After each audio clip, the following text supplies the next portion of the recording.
And sadly, we do come to an end, but I'm going to end with something something special.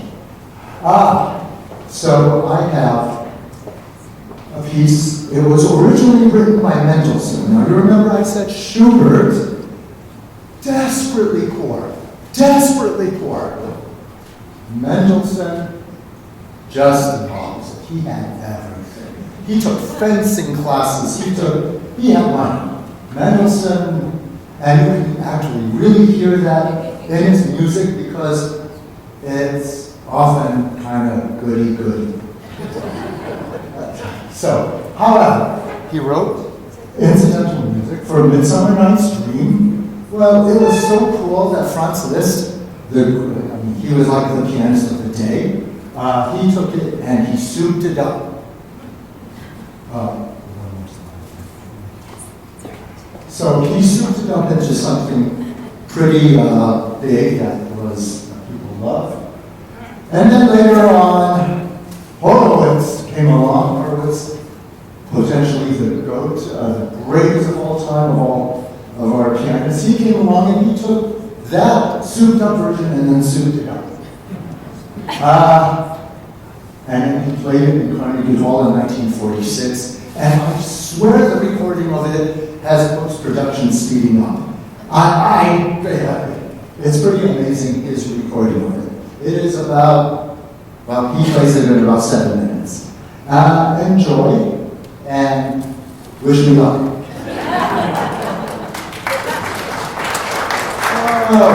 You remember I said, so nobody knows Midsummer Night's Dream. You remember I said Beethoven had that theme? That motif? Well, name that tune. Name it in 4, okay? In 4 notes.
minutes. Does anybody have any questions you've always wanted to ask our maestro today? Yes? Hi, yeah, I had a question in terms when you're like putting together practice and timing of the use. It seems like that must be a very difficult thing to learn and replicate. How do you learn the timing and replicate the timing on the music? How do you learn the timing and replicate the timing? Like, I guess, in terms of the speed of the pieces, but maybe keeping the consistent tempo or time? I do that. Pianists don't have to do that. It's repetitive over and over. You just kind of do it. And you start slow and you gradually move fast.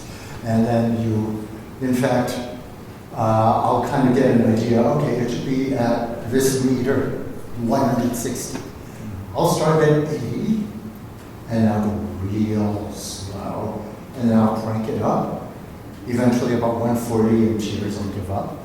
And then I'll just say, just play as fast as you can. So, yeah. And sometimes the composer, like in Beethoven's case, because the metronome was invented during Beethoven's lifetime. Tick tock, tick tock. He even wrote a symphony with the metronome. Tick tock, tick. So Beethoven went back to all his works because he thought people were playing them too slow. He told you exactly how fast he wanted you to play the tempos. And a lot of the piano sonatas and symphonies, those tempos are impossible. Anything else? Yes. Sylvia, you just gave us a wonderful experience. Thank you very much for it tonight, this afternoon. I am curious to know, how did you put this program together? So how did you select the pieces for us, and what was your thinking process in that? I'm glad you asked that. It started with chocolate. I had actually intended the program to be a whole bunch of short little pieces, 2 minutes long, 3 minutes long. The whole program made out of short little pieces. Each one representing a little piece of chocolate of different sizes. Well, some of the chocolate melted into larger chocolates.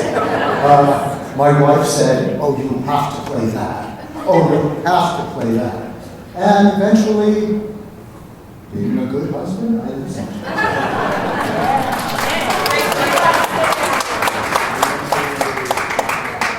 Yes. Do you have a go-to piece that you play just for fun? Yes. Mozart, repeat the question. Do I have a go-to piece that I play just for fun? Yes. It is Mozart's Piano Sonata in B-flat major K333. Yeah, that is one of my go-tos. Yeah.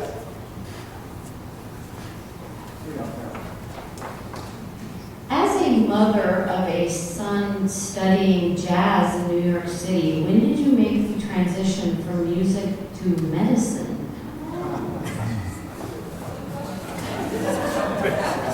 Do you want to, how to do it too? How to do it? Of all things, the trip from music to medicine had a detour. It was not music to medicine. I'm a child of the 80s, where the book Liar's Poker and the movie Wall Street was big. So I wanted to do something like that. My transition was from Juilliard to Wall Street to medicine. I was a derivatives trader on the coffee, sugar, and cocoa exchange, trading coffee options, coffee futures options, being a market maker on there. Yes, I was one of the guys jumping up and down and screaming for a living, getting spit on and getting rubella in the process. If you have ever seen the movie Trading Places with Eddie Murphy, you'll remember that was orange juice. That was in the orange juice pit, which is about 10 feet away from the coffee options pit, which is where I worked. And then from there, I amazingly made a little bit of money through 2 coffee freezes. Everybody else was making a whole bunch of money. I didn't make all that much, but it was enough. And I discovered a long time ago, I had no talent for Wall Street. I can analyze anything. I can do a report and analyze whatever. But when it comes to pulling the trigger, it's like I play tennis. Do I hit the ball or not? Do you have it? Oh, no. So anyway, so I discovered I had no talent for Wall Street. Being a good Chinese American guy, I finished with Wall Street. What is a Chinese American boy supposed to do? Medicine, mathematics, academics, or engineering. And that's how I got into medicine.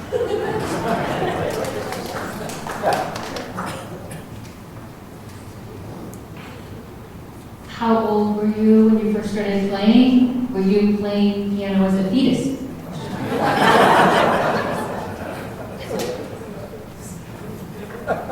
Mom did try when I was a fetus. It didn't work real well. It was a thing. I was 5, and she was my first teacher.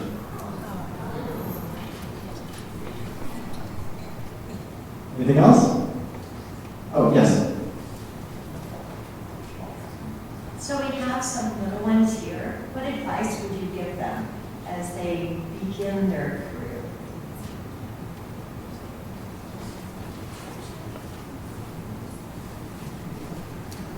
Love it. Just love it.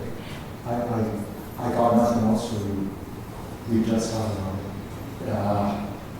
it. Because life of a musician is really tough. If you don't love it, it's a hard life. It really is a hard life. I have to confess, I didn't love it enough. But, maturity is when you say your mom was right, even though it wasn't your mom who said it. So here I am, 5 decades later, saying, yeah, she was right. And now I love it. Thank you, Sam. Thank you, Sam and Loretta.